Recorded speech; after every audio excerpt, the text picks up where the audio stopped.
ఇద్దరు మహిళలకు ఉరిశిక్ష వేసిన ఘటనతో ఉత్తర కొరియా మరోసారి ప్రపంచవ్యాప్తంగా హెడ్లైన్స్లో నిలిచింది. ఆ దేశ అధ్యక్షుడు కిమ్ తీసుకున్న ఈ చర్య అంతర్జాతీయంగా ఆందోళనకు దారితీసింది.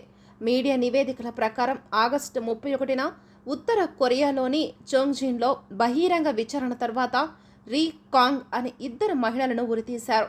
సియోల్కు చెందిన మానవ హక్కుల సంస్థ గైరోల్ యూనిఫికేషన్ సాలిడారిటీ అధిపతి జాంగ్ సే యూల్ ఈ విషయాలను వెల్లడించారు.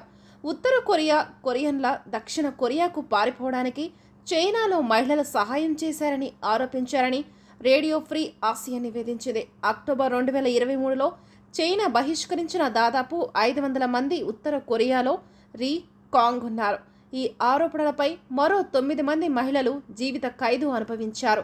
రేడియో ఫ్రీ ఆసియా ప్రకారం వందలాది మంది ప్రజలు స్థానిక వ్యాపారుల మధ్య మార్కెట్లో ఇద్దరు మహిళలపై బహిరంగ విచారణ జరిపారు.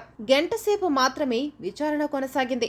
ఉదయం 11 గంటలకు ప్రారంభమైంది. అదే రోజు హామ్గ్యోంగ్ ప్రావిన్స్ అధికారులు ఇద్దరు మహిళలను ఉరితీశారు.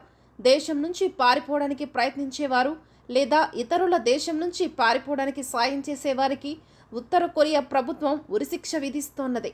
దేశం నుంచి పారిపోవడానికి ప్రయత్నించిన లేదా ఇతరులకు సహాయం చేసిన వారిని కఠినంగా శిక్షించిన చరిత్ర ఉత్తర కొరియాలో ఉన్నది. ఉత్తర కొరియా నుంచి పారిపోయి చైనాలో ఆశ్రయం పొందిన వారిలో ఎక్కువ మంది మహిళలే. సరిహద్దు దాటిన తరువాత చాలామంది చైనీస్ ఆపరేటర్ల వలనలో చిక్కుకుపోతున్నారు. వారి దుర్భర పరిస్థితులను చైనీస్ సొమ్ము చేసుకుంటున్నారు. బానిసలుగా చేసుకోవడం లేదా వ్యభిచారం చేయించడం జరుగుతున్నది. లేదా చైనీస్ పురుషులకు అనాధికారిక భార్యలుగా ఉండాల్సి వస్తుంది.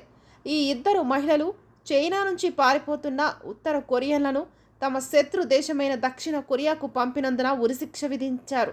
ఆమె మొదట పారిపోయినప్పుడు ఆమె ఓ చైనీస్ పెద్దల వినోద వ్యాపారానికి విక్రయించబడింది. అక్కడ పనిచేస్తున్న ఉత్తర కొరియా మహిళలు తాము దక్షిణ కొరియాకు వెళ్లాలనుకుంటున్నామని చెప్పడంతో వారిని అక్కడికే పంపించే ఏర్పాట్లు చేసింది.